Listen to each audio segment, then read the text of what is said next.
Hello, guys, gals, non-binary pals, rampaging robots, and other. Welcome to the Sci-Fi Lab. I'm your host, DJ Squared, and with me is my co-host, Harper. And today, we're winging it.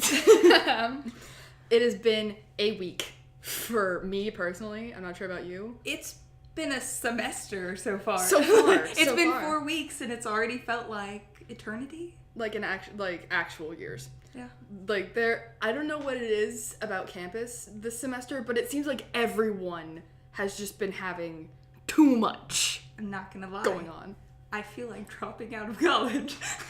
Mood. But we're still here. We're still kicking. Harper has not been taken by pod people. So, yeah. Turned out to be an ear infection. Ooh. Yeah. Yikes. Not pod people. Not as exciting as that. Not as exciting, no. But it does lead in nicely to what we said that we were going to talk about, which in your case was the grotesque. Yes. Which if there's something nasty, it's ear infections. Or just any infections in general. But let's not get into that. Yeah. But that's a completely different subject, guys. Yeah. The grotesque, simply put, is just disgusting. It's like, it makes you feel disturbed. You are grossed out for whatever reason, whether it's like physical, weird bodies, or if it's just the situation itself is so disturbing and off-putting. And, the only example I can think of off of the tip of my tongue is, and we're reading it again this semester, and I'm kind of excited because I low-key loved it, but it's called Wives by Lisa Tuttle, where human men go colonize another planet and decide to make the alien people who are like non-gendered aliens into women, and specifically wives, and force them to wear these skin suits that make them look like women. And then it's like 1950s housewife kind of stuff.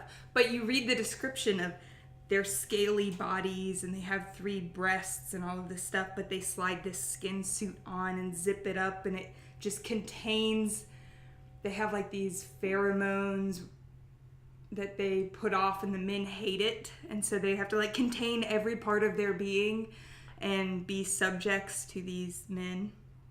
And it is completely disturbing in multiple ways. Super gross.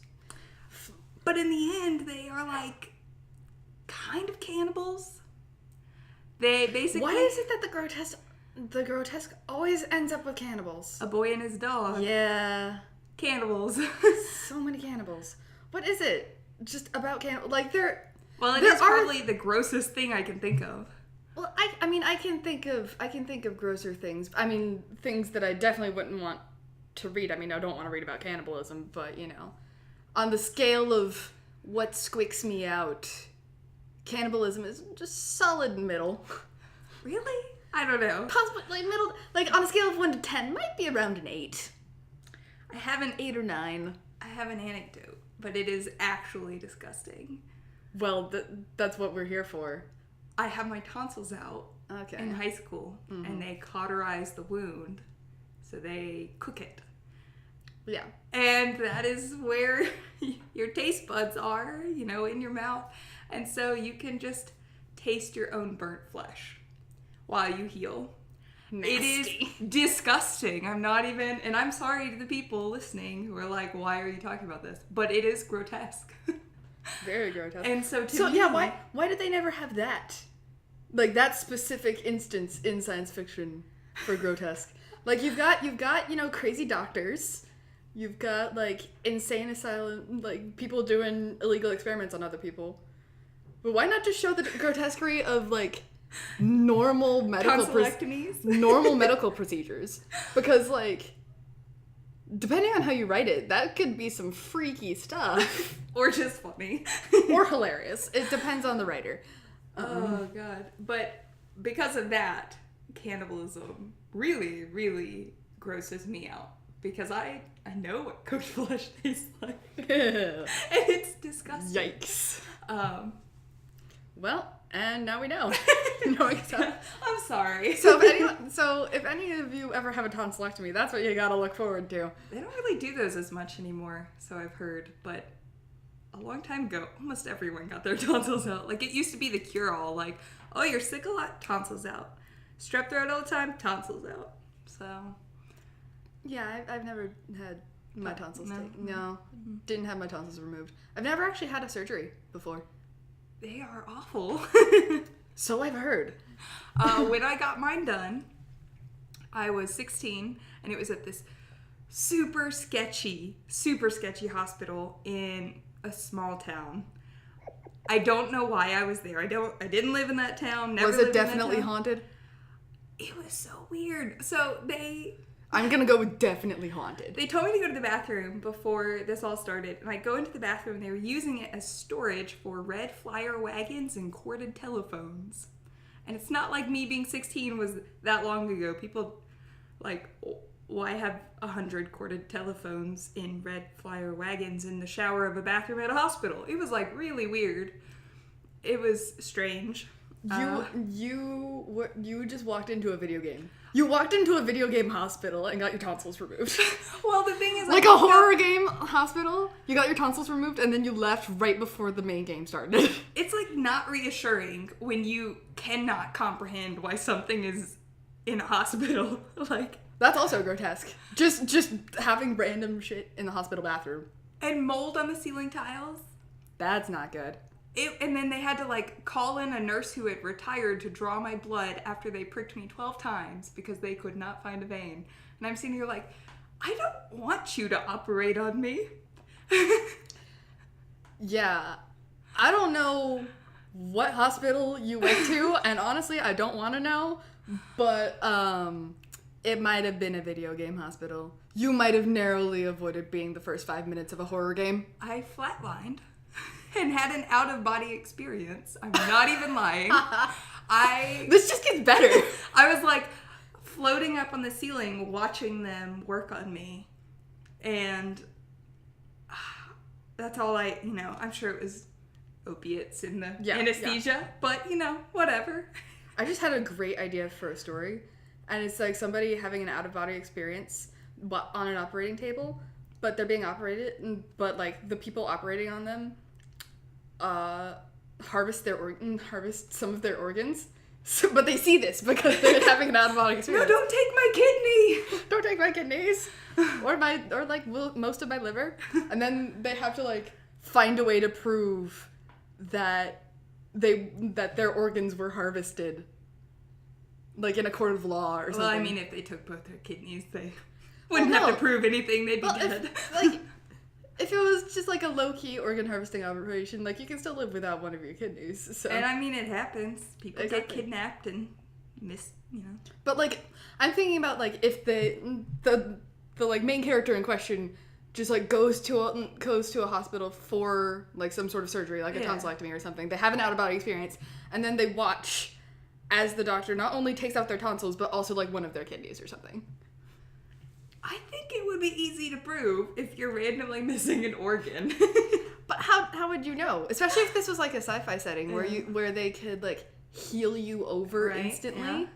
That's true. You'd never know. Like if they could skin graft you really well, but they just for some reason maybe it's one of those worlds where like rich people don't want to have like cloned organs. They want to have like the real thing or something. That's grotesque. Exactly.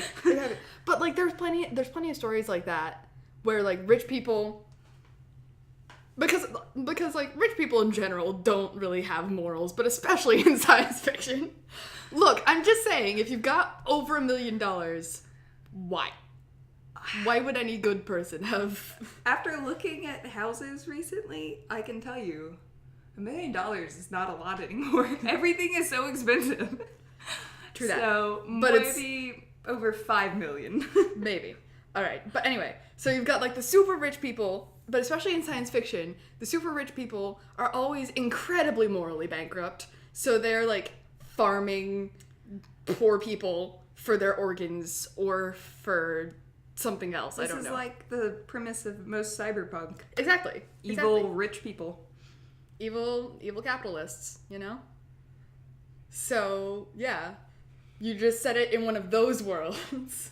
Main character, either the main character is trying to, like, prove in a court of law that they actually did have their organs stolen, or they're just, like, trying to find out who got their stolen organs so they can, like, I don't know, murder them in revenge or something. I don't know. So, what if you're having an out-of-body experience and you see them transplanting your face? Face transplants are a thing. So you're watching them completely change your face, which is the basis of a lot of people's identity. And it's just gone. But they've healed up all the scars. And you wake up and you've got a completely different face. What do you do? That's actually a very interesting thing. Especially because apparently if people... Like, there's these types of mirrors, right? Where they have... they've built them in such a way that you can actually see your own face but not reflected. And I didn't know that. Yeah. That's fascinating. Like, super weird. And apparently, like, when people actually look into it, they don't recognize their own face because they're used to having... Like, that they're silver... They're used to seeing it reversed. Yeah. But also, when I think of my face in a mirror, there's always that sort of gray, silver... quality to a mirror that's hard to describe because it's like you're seeing the colors that are reflected, but you're also seeing the mirror itself. Yeah. So, like, for people who have never truly, like, would you even be able to tell after the face, like, theft had happened? I don't think so, honestly, because how I feel my face looks is not how my face looks when I look in a mirror to me. Like, I know that probably made no sense, but... No, I get what you're feeling, like... Yeah, like, I sort of understand. Feel like I look a certain way. And then you look at yourself and you're just like, wait. Yeah, that's me. Like, there's a disconnect between seeing myself. Yeah. Like, and looking at yourself in a mirror and looking at yourself in a picture, still two different things. Yeah. So, like... And if there's another aspect of that, if it's a picture someone else took of you or a picture you took of yourself because you have curated it to look better. Yeah. Or, like, just seeing yourself in any other context, but without it being in person. Like, you get those different sort of feelings from them. So if they actually stole your face, how would you, like, go about proving that?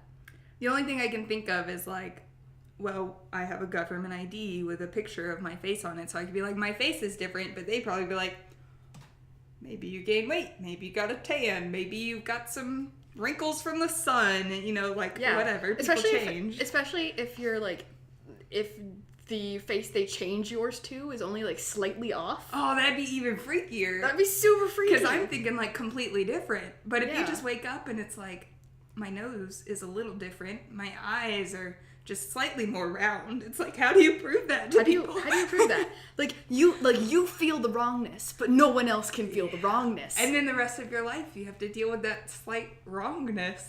That's terrifying. That is terrifying. Somebody get on that. Because it's unsettling. That's super unsettling, and that's what the grotesque is about. So now I'm gonna have nightmares about that. I'm gonna wake up and be like, I need a mirror, but the mirror's not accurate. Nothing can really show me myself. Other than what you were talking about, which I'm now fascinated by. The mirror that shows you things that are not reversed. I just want to know how that works, like, with physics. How does that work? I've seen it. Like, I've seen it work on other things. It's super trippy.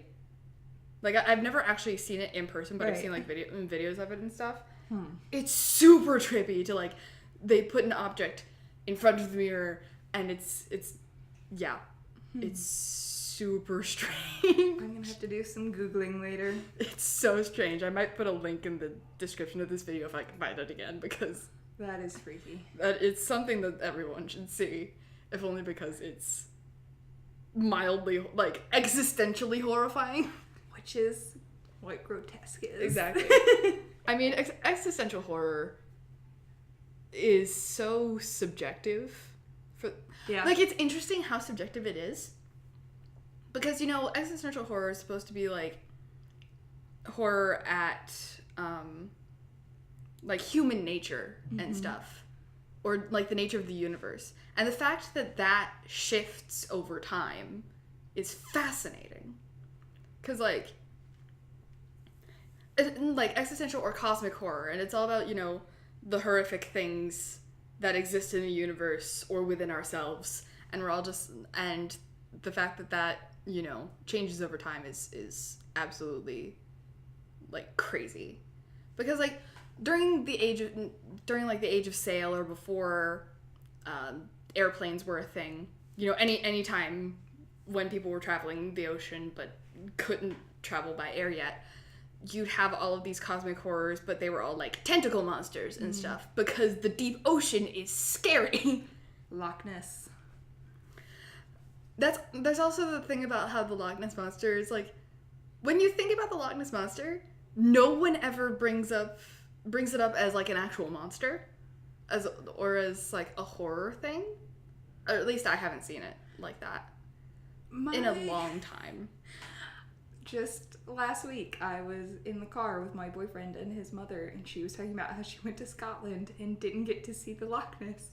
And I'm sitting there thinking, does she think it's real? Do I say anything? Do I not say anything?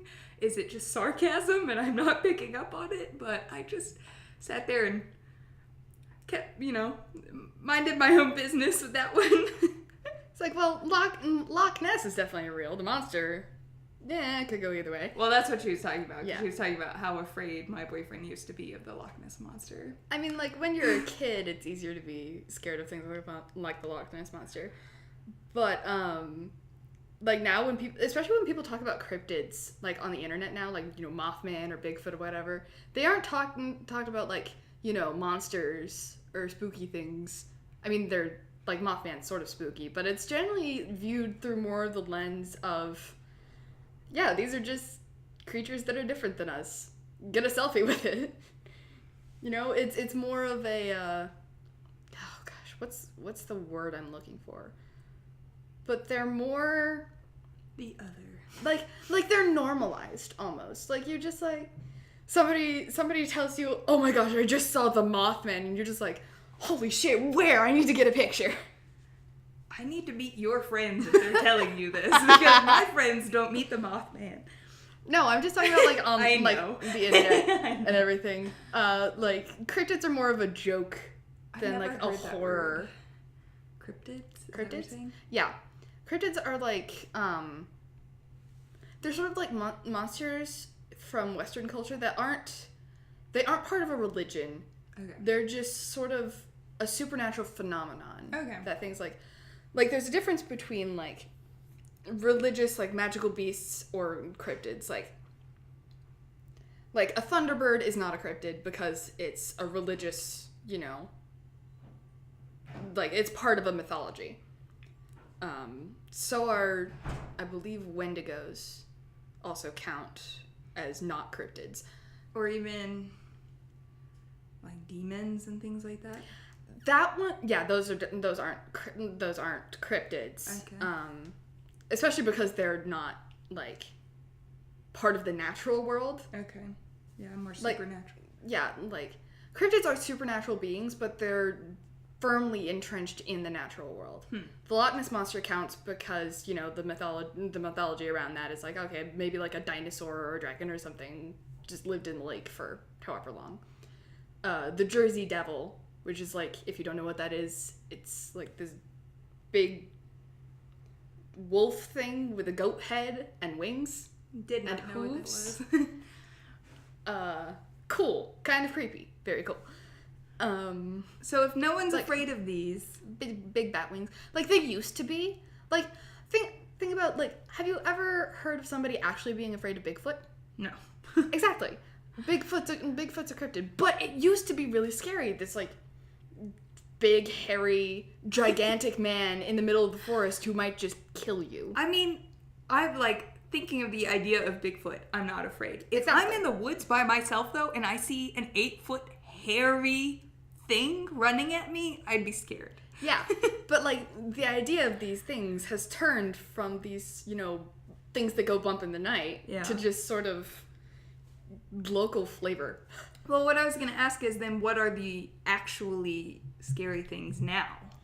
That's the thing, because like when you talk about like especially like non-natural fears, like, you know, spiders and snakes are always going to scare somebody. Yeah. But if you're talking about things that are firmly entrenched in the supernatural, you get things like Slender Man or thought forms, like a You like know a so much about this. I've never heard of these things. I I know love Slender weird Man. spooky shit.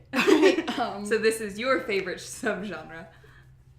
Horror? It's not like the thing about horror is that I'm definitely more of a, like, I don't really seek it out much, but if I do like come into contact with it, it's definitely going to be like in the written form or whatever, just because I hate jump scares. Yeah. Because they're cheap and they don't add anything, and it just makes me angry. And it makes my heart pound, and it's uncomfortable. It's super uncomfortable. Like, congratulations, you startled me, but that's not fear. That's not what I signed up for. It's not well executed plot. Yeah. I signed up for creeping horror and, you know, like philosophical destruction or something. But that's why I can't watch psychological thriller movies. I cannot handle the actually scary things, like creepy neighbors who want to kill you kind of stuff. It's too realistic. See, yeah, I can do that just fine. I just don't want to sift through all of the other stuff or I don't want to sift through all the jump scare heavy things for the actual horror. But no, like I'm also not a fan of like the creepypastas, if only because they're generally poorly written and I don't care. Like I can't care enough. Plus, they get you know, reposted so often that it's like it's not scary. You see it constantly. You're like, oh, whatever. Somebody wrote something. Okay. Yeah. And that's another interesting thing about horror in the age of the internet. Because like at some point something that starts out as genuinely terrifying just becomes incredibly mundane, and it does so fast. Like people used to be legitimately scared of Slender Man, and people like just seeing a picture of it come up on like your Facebook feed or something, not actually playing the game. Now the only way you sort of feel that fear is if you go actually play the game like in a dark room. So here's something that people have been scared of and I think will continue to be scared of. Clowns. That's also a very interesting one. It doesn't help that people are dressing up in clown costumes and hiding in woods and trying to lure children. I know that was like 2 years ago. The murder clown posses, that was a thing. That was a weird thing. That was a thing for a while. That people don't even talk about, like, hey, no one remember talks that about time?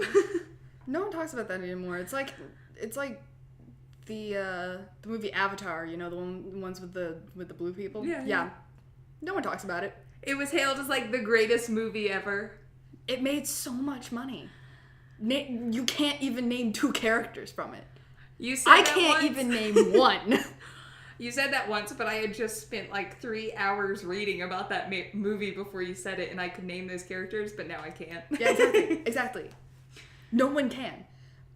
But so yeah, just all of those things that people don't talk about anymore, mostly because we're all so desensitized to them. Like you get super desensitized after like a very short amount of time. The things that actually scare me have more to do with twisted humanity and like, you know, just things that I could see being real and could really happen. Like, I don't know if you've ever seen it, but Disturbia with Shia LaBeouf came out. I have not. Okay. It's like a psychological thriller, but it's PG-13 and it's got Shia LaBeouf in it. Yeah. But it's like creepy neighbor, you know, witness a murder kind of thing. That kind of stuff. Like, I seriously, watching that movie, and keep in mind, it's a PG-13 scary movie. It's not even like R. I had to look up the end 5 minutes in because I could not handle how scared I was. And so I'm sitting there with my phone Googling the end of the movie because I was terrified. Nice. I cannot do scary. It's not my... I can do the written horror, like you were saying. I can't watch it. I can't do it. Yeah. And it's definitely... And, like, what people don't get is that there is a difference between, like, horror and the grotesque and something that's just, like... Cheap jump scares. Yeah, like, just, like, jump scares. Like, there's a difference between, like, a legit haunted house and your neighbor, like, 2 doors down who does this, like, super, you know, lame haunted house every year at Halloween. I've been to many of those. They're terrible. They're so bad. It's like crawling through, like, they set up all these cardboard boxes. You're Crawling like through. crawling through them, and there's fake spiders and cobwebs and stuff. And you're like, oh, I'm so scared. Yeah. Like, there's definitely a difference between the professional and the not professional. Yeah. Although, thanks to, you know, the internet and cell phones and everything, some people can make some dang scary stuff on very little budget. I avoid it. Yeah, and that's the thing. Internet horror, or, like, horror in the internet age, like, the things that scare people now are, like, videos that glitch ever so slightly. Yeah. Or just, like, something that would be terrifying in real life would be, like, a dude coming at you. Like, you can't really see any of, like, his features or anything. Dude coming at you, and then he just sort of glitches. Like, in real life. Yeah. That would be terrifying. It would. No face, then a face. Like right when they get up to you and they have no face, and then it glitches, and all of a sudden they've got these features. That would either that, or, like, it keeps glitching to, like, different faces, or, like, they're walking, and then then when they walk, their actions glitch into, like, that's terrifying. Or, like, the face transplant, it glitches into a slightly different face every time. It's just constantly moving, you know? Oh. Constantly shifting. Just a little bit. You probably haven't seen it, but Twin Peaks does a lot of that kind of glitchiness. Mm-hmm. And those scenes are actually terrifying. Exactly. That's what we find scary now. Like, that would be if Lovecraft was writing cosmic horror now. It wouldn't be, you know, like, Cthulhu wouldn't be this giant tentacle monster. It would be this giant glitch. Just a huge, world-consuming glitch. I can't even imagine. I don't want to imagine. Just huge and horrible. And, yeah, terrifying. When real life starts glitching, that's when you know that something is very wrong. It may just be your brain, or it could be reality. You always check with somebody else, like, hey, did you see that too? Yes, but we're not going to say anything about it. Unless you're alone, and then you just wonder forever if it was real. And then you just wonder. And that's another thing that we could get into is sometimes there are places, I'm sure I've talked about this before, liminal spaces. It's just a place in real life where reality seems off, just slightly different, slightly out of sync with the rest of the world. And if you look online, there are some crazy stories that people have told. Like, I'm pretty sure there was this one where, like, a woman and her mom were driving, like, home it was, you know, late evening, starts pouring rain. Like, they can't see 2 feet in front of their car, even with the, like, brights on, everything. So they're just like, all right, we're gonna have to find a place to, like, pull over, whatever. They see a sign for, like, a hotel at the next exit. They pull off. They go to this, like, really nice hotel, you know, really nice, sort of old style, sort of classic looking. They stay there for the night. Then next morning, the rain's sort of lightened up a bit. It's still raining, but, you know, whatever.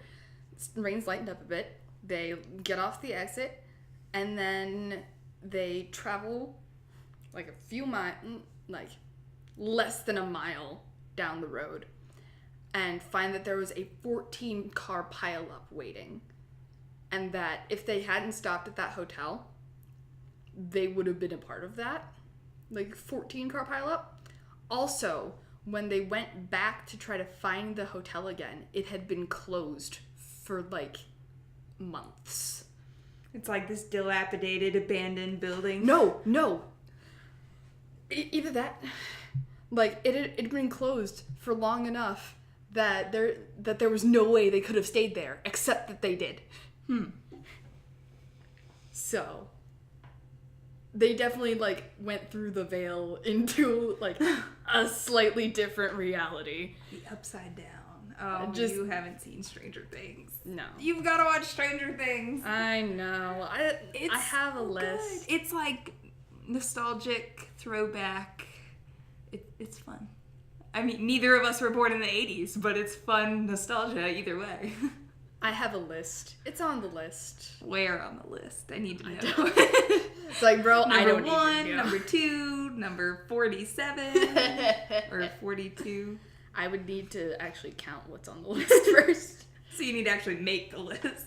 I mean, like, it's one of those things where you have a list, but it's in, like, bullet points instead of numbers or something.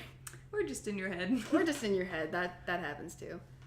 But yeah, I also love stories about liminal spaces because it's just mildly spooky. It's not, like, full-on terror, but it's just like, oh, okay then. It's just ever so off-putting, like just Ever so enough to slightly. make you uncomfortable.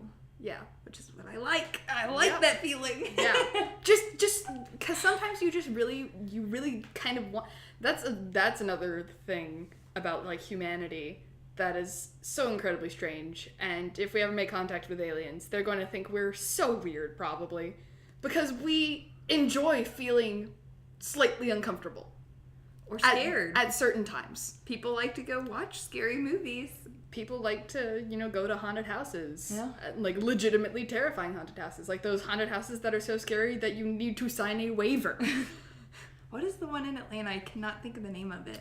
The one that's in the old Coke factory. Yeah, I know what you're talking about. I went to it once, and it was... I have no words. I'm just, like, kind of tearing up. Like... Mildly horrified 10 silence. years ago, and I still can't describe my experience. We need to have, like, there may or may not be captions on this video, but if there are, that specific section is going to say mildly horrified silence. Look of shock on her face. Don't worry about it. Oh. But yeah, like, human beings, we like feeling scared, we like feeling uncomfortable, as long as it's on our own terms. Yeah, definitely. Because, like, but, like, the fact that we seek out this stuff at all. It is weird. It's strange. It's really weird. We do things, we seek out things specifically to make us uncomfortable or to make us, afraid. Or... Yeah, I really don't get it. Some of us actively seek out pain. Yeah. Like, pain for a purpose or just pain for pain's sake. Any emotion out there or feeling, someone seeks it out for some reason. We're weird.